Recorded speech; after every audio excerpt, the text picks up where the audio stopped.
বঞ্চিত বৈষম্যের শিকার তাদের বেতন দেওয়ার আমরা সভ্যভাবে ভদ্রভাবে বলছি, আপনারা আমাদের সহকর্মী সাংবাদিকদের ন্যায্য বেতন আপনারা দিয়ে দিবেন। সাংবাদিকদের বেতন যদি আপনারা না দেন, যেসব সাংবাদিকরা বৈষম্য শিকার হয়েছে আপনারা জানেন ভালো করে, বৈষম্যের স্থান বাংলাদেশে থাকবে না। এই বৈষম্যের স্থান যে বাংলাদেশে হবে না সেটা মূলত যুগে যুগে সর্বপ্রথম সাংবাদিকদের কণ্ঠ থেকে এই আওয়াজটা ওঠে। এরপরে এই আওয়াজটা কলমের লেখনী এবং কি আমাদের মানববন্ধন, সাংবাদিকদের মানববন্ধন, আমরা মূলত সাংবাদিকরা বেতনের জন্য এখানে দাঁড়াবো বা আমাদের সহকর্মীরা যে কোনো পত্রিকার সাংবাদিকরা আপনার কোনো দুর্নীতির সাথে কোনো বৈষম্যের সাথে একাত্মতা প্রকাশ করে না। যে কোনো দুর্নীতির বিরুদ্ধে সাংবাদিকরা কলম দিয়ে সোচ্চার থাকে, তাদের লেখনীর মাধ্যমে সোচ্চার থাকে, তাদের কণ্ঠের মাধ্যমে সোচ্চার থাকে। অথচ সেই সাংবাদিকদের আপনার এই সামান্যটুকু বেতন তাদের কেন আটকিয়ে রাখা হবে সেটা আমাদের বোধগম্য নয়।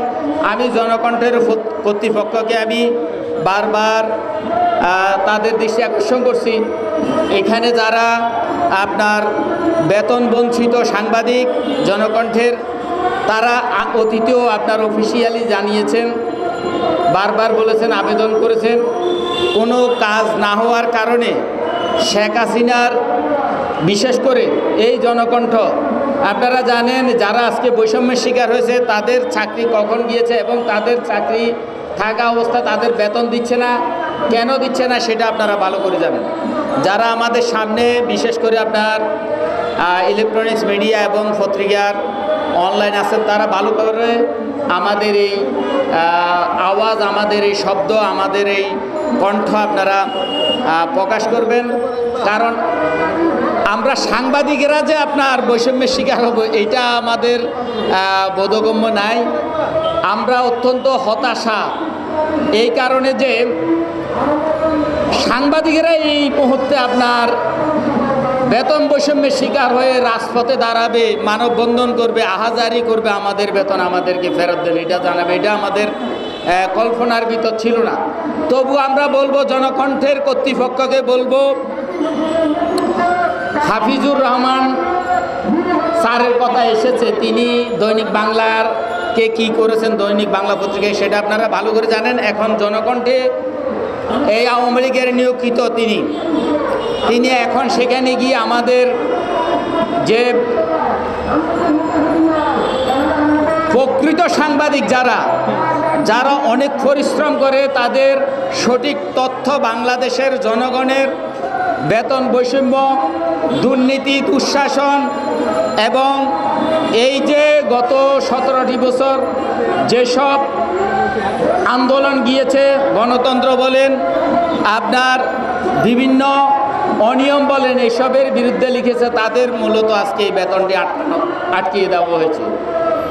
আমি আবারও বলছি, তাদের অনতিবিলম্বে তাদেরকে বেতন দিয়ে তাদেরকে আপনারা ধন্য করবেন। আর অন্যথায় স্বাভাবিকত জানেন, সাংবাদিকেরা আন্দোলন যখন শুরু করে তখন এই আন্দোলন শেষ হয় না। যখনই সাংবাদিকদের এই সামান্যটুকু দাবি আপনারা মেনে নেবেন, তখনই হয়তো আমরা অন্য কোনো বা উশৃঙ্খল বিশৃঙ্খলের ভিতরে সাংবাদিকেরা যায় না। সাংবাদিকেরা ভদ্রভাবে তারা তাদের স্বভাবসুলভ আচরণের মাধ্যমে তাদের দাবিগুলো জানায়। আমি বারবার আবেদন জানাচ্ছি, আবারও বলছি, আপনাদের হাত জোট করে বলবো, আপনাদের কাছে আমরা হাত জোট করে বলছি, এটা কতটুকু ভদ্রতার কথা আপনারা ভালো করে বুঝতে পারছেন।